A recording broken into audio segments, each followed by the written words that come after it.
রাসূল খেলাফতের দায়িত্ব পালন করেছেন, রাসূল সেনাপতির দায়িত্ব পালন করেছেন, রাসূল বিচারপতির দায়িত্ব পালন করেছেন।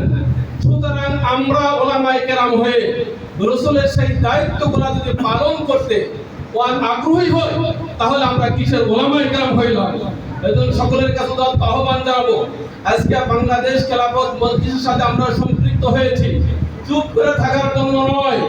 আমরা যখন সুদক্ষ একজন উলামায়ে কেরাম মাদ্রাসার মুহতামিম হয়ে সুদক্ষর সাথে সুন্দরভাবে মাদ্রাসা পরিচালনা করে, যেমন ভাবে ছাত্রদেরকে আল্লাহওয়ালা তরবিয়ত দিয়ে তাদের আল্লাহওয়ালা হিসেবে গড়ে ওঠান, মাদ্রাসাকে অর্থনৈতিক অবস্থাকে সুন্দর করে সুচারুভাবে পরিচালনা করেন একজন মুহতামিম, বড় একজন মুহতামিম, অনুরূপভাবে একজন মুহতামিমের মতো যদি আমি একটি সমাজের মধ্যে একজন সুদক্ষ মেম্বার হই, সুদক্ষ চেয়ারম্যান হই, সুদক্ষ এমপি হই, তাহলে আমি একজন মুহতামিমের ভূমিকা পালন করি, তাহলে গোটা সমাজের মধ্যে পরিবর্তন ঘটবে।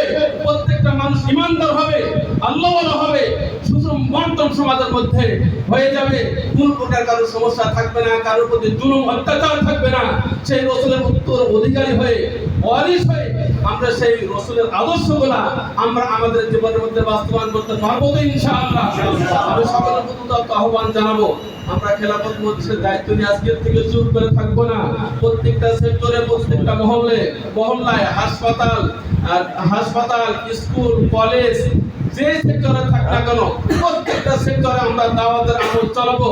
প্রত্যেক সেক্টর থেকে যদি আমাদের দলভুক্ত কোনো কর্মী, আমাদের নেতা না তৈরি হয়, তাহলে আমাদের দল চালানো সম্ভব নয়।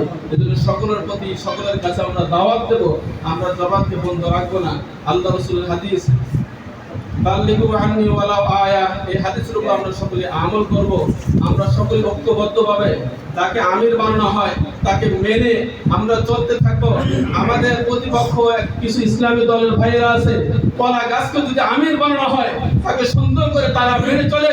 সুতরাং আমরা হক্কানি উলামায়ে কেরাম, আমরা তো রাসূলের উত্তরসূরি, আমরা আরো সুন্দর করে মেনে চলবো, তার সাথে পরামর্শ করে কাজ করতে থাকবো। আল্লাহ তাআলা আমাদের কাজের মধ্যে খায়ের এবং বরকত দান করবেন। ওয়া আখিরু দাওয়ানা আলহামদুলিল্লাহ।